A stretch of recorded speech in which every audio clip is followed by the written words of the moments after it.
Hey guys, welcome to Brick Hub. Today we're going to review the Mezco 112 Gambit 6-inch figure. As always, if you guys enjoyed this video, be sure to smash that like button, comment down below to let me know what you think, and subscribe to this channel hitting that notification bell. Also, check out our Instagram page. So, recently I started collecting Marvel Legends, and I'm absolutely in love with the 6-inch superhero line.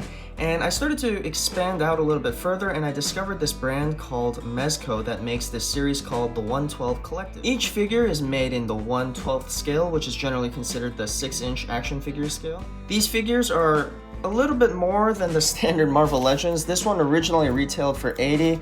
I had to buy this one off the secondhand market off of eBay. However, still a pretty good premium looking box. Looking at the back side, you can see Gambit with some of his accessories as well as some beauty shots on the bottom side. Inside the box, the case and all the accessories are encased in this tray that has a few layers, and basically the top layer is the action figure plus the accessories, or the main accessories I should say, stuff that the action figure is going to be holding onto, and then the bottom layer is going to be the stand.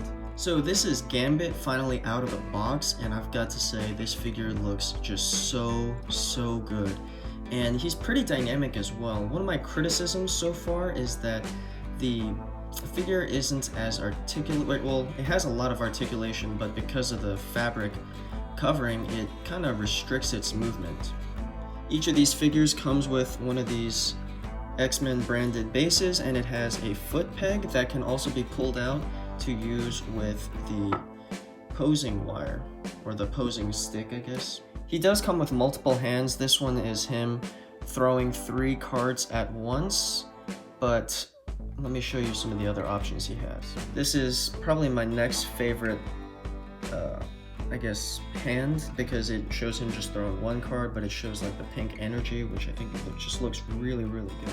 He also comes with a closed fist, which is his default, a card holding hand, another card holding hand, but this one also can hold the bow staff, and then one where he's just kind of got his palms wide open.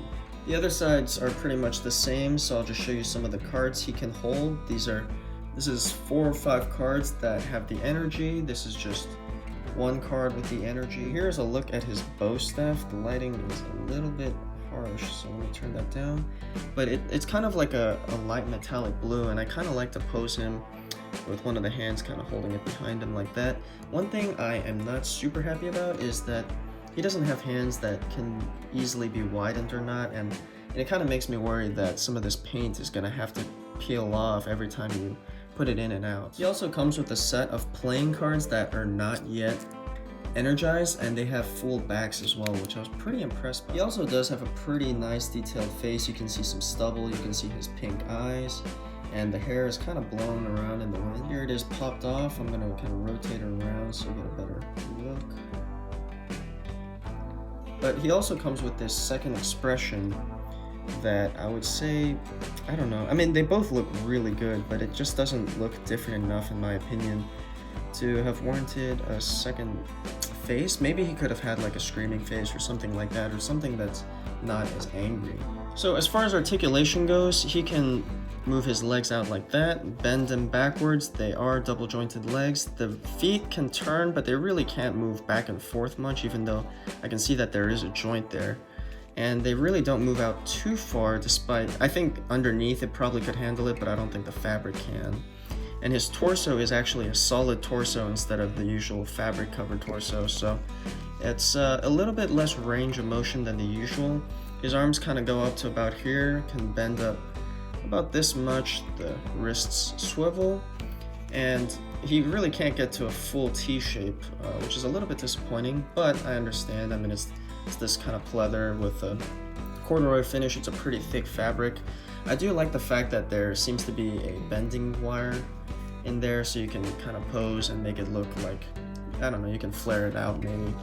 Turning around to the back, you can see his belt. It is actually stitched in place so that it actually doesn't go through these belt loops on the side. Not really sure why they did that, but it does look quite good. So that's pretty much it for this simple review, but honestly I can see myself collecting a lot more of these figures. They look really good. I unfortunately did pay aftermarket prices for this figure, So probably in the future, I'm just gonna buy them straight from Mezco whenever they come out at the standard $80 or $90 that they are. But for the value, I think they are just really nice. I mean, just for comparison, a Hot Toys, which would be in the 1/6 scale, so in theory twice as big. It doesn't always work out that way, but at the 1/12 scale, they have, I would say, about the same amount of detail, but they're maybe 2.5 to 3 times as expensive. So I think this is a much better value if you can get it at MSRP. Anyways, that's it for this video. If you guys enjoyed this video, be sure to smash that like button, comment down below to let me know what you think, and subscribe to this channel, hitting that notification bell. Thanks guys, bye.